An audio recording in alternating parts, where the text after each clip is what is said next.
தன்னுடைய சகோதர முஸ்லிமுக்காக வேண்டி அவனுக்கு தெரியாமல் துஆ செய்தால், ஹதீஸ கவனிங்க, ஒரு முஸ்லிம் தன்னுடைய சகோதர முஸ்லிமுக்கு அவனுக்கு தெரியாமல் துஆ செய்தால் உடனே அல்லாஹ் அந்த துஆவை கபூல் செய்கிறான். அதே நேரத்தில் மலக்குகள் சொல்லுகிறார்களாம், ஆமீன் வலக பில் மிஸ்ல், உன்னுடைய துஆவை அல்லாஹ் கபூல் செய்யட்டும், நீ உன்னுடைய சகோதரனுக்கு கேட்டது போல அல்லாஹ் உனக்கும் தரட்டும். சுப்ஹானல்லாஹ். இந்த ஹதீஸ்ல நாம் எல்லோரும் எதை எடுப்போம் என்று கேட்டால், வெளிப்படையாக இருக்கிற விஷயம் அடுத்த சகோதரனுக்காக துஆ செய்ய வேண்டும் என்கிற விஷயத்தை மட்டும்தான் எடுப்போம், எடுத்து துஆ கேட்போம். ஆனால் அதன் உள்ளே பொதிந்திருக்கிற ஒரு தத்துவம் என்னவென்றால், நீ உன்னுடைய சகோதர முஸ்லிமை நேசிக்க வேண்டும். உன்னுடைய சகோதர முஸ்லிமின் மீது உனக்கு பொறாமை வரக்கூடாது.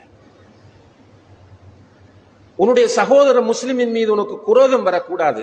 ஏன்னா அந்த நிலையை நீ அடைகிற போதுதான் உன்னால் துஆ செய்ய முடியும். உண்மையாக இஹ்லாஸாக அந்த துஆ வரும் என்றால் நிச்சயமாக உன்னுடைய உள்ளத்தில் அந்த சகோதரத்துவம் இருக்கிறது.